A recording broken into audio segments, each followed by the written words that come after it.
રાજકોટ ગ્રામ્ય વિસ્તારમાં cyber cell દ્વારા મ્યુક હન્ટ ઓપરેશન મામલે મોટી કાર્યવાહી। 16 કરોડથી વધુના ફ્રોડ અને 400 કરોડના ટ્રાન્ઝેક્શન મામલે આરોપીની ધરપકડ। મ્યુલ એકાઉન્ટ મામલે અગાઉ 15 આરોપીઓની ધરપકડ। 16મા આરોપી મનીષ ચોરેલા પણ મ્યુલ એકાઉન્ટ ધારક હોવાનો ખુલાસો।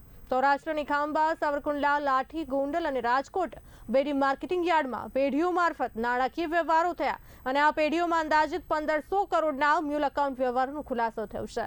રાષ્ટ્રવ્યાપી સાયબર ફ્રોડ મારફત આ કૌભાંડને ખુલ્લું પાડવામાં આવ્યું છે। રાજકોટ ગ્રામ્ય જિલ્લાના સાયબર પોલીસ સ્ટેશનમાં ચાલતી એક જો 1500 કરોડથી વધારાનું લોકો સાયબર અને જીએસટીના કૌભાંડના અકાઉન્ટ્સમાં ટ્રાન્ઝેક્શન હતા। આ તપાસ દરમિયાન 16મા આરોપીને પકડવામાં આવ્યો છે। આમાં અમારા સાયબર પોલીસ સ્ટેશનના પીઆઈ રવિ ગૌતમ સાહેબ અને પીએસઆઈ એન કામળિયા સાહેબ આ કેસમાં મહેનત કરીને મનીષ ખોડીદાસ ચોલેરા આ મૂળ અમરેલીનો રહેવાસી છે, એના અકાઉન્ટમાં આશરે 80 કરોડનું ટ્રાન્ઝેક્શન થયેલો છે અને 7 જેટલા અકાઉન્ટ છે એના યુઝ થયા છે।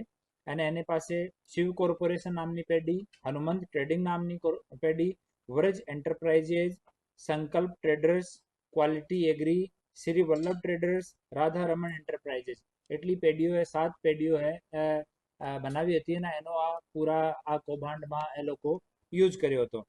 હાલ સુધીમાં ટોટલ 46 જેટલા બેંક એકાઉન્ટની તપાસ આમાં ચાલી રહી છે। અમે લોકો નામદાર સરકારને રિક્વેસ્ટ કરીને આમાં સીએની નિમણૂક સીઆઈડી ક્રાઇમ મારફતે થઈ છે અને હાલ અહીંયા એક સીએ જો છે એ આ તમામ અકાઉન્ટ્સની ચકાસણી કરી રહ્યા છીએ। આમાંથી 250 જેટલા ટ્રાન્ઝેક્શન જો છે એના અમે ફર્ધર ડિટેલ માંગ્યા છે જે બેંક તરફથી આવવામાં બાકી છે। આ 16 આરોપીઓમાંથી તમામ આરોપીઓ જે છે જ્યુડિશિયલ કસ્ટડીમાં છે। હાલ કોઈને પણ બેલ મળી નથી અને આ કેસની તપાસ હાલ ચાલુ છે। ટોટલ 1930 ઉપર 219 જેટલી આમાં ફરિયાદો થઈ છે અને ગુજરાત પૈકી 21 ફરિયાદો છે જેમાંથી 2 કરોડ 94 લાખ રૂપિયાનો સાયબર ફ્રોડ આમાં રજીસ્ટર્ડ છે। આપણે એપીએમસીના અકાઉન્ટ્સ મોટા ભાગના એ લોકો પેઢીઓને યુઝ કર્યો હતો। એક ગોંડલની એપીએમસીની પેઢીઓ છે, બેડી રાજકોટની એપીએમસીની પેઢીઓ છે, આંબા અમરેલી, સાબરકુંડલા અમરેલી અને લાઠી અમરેલી અહીંયાની જો પેઢી છે એનો આ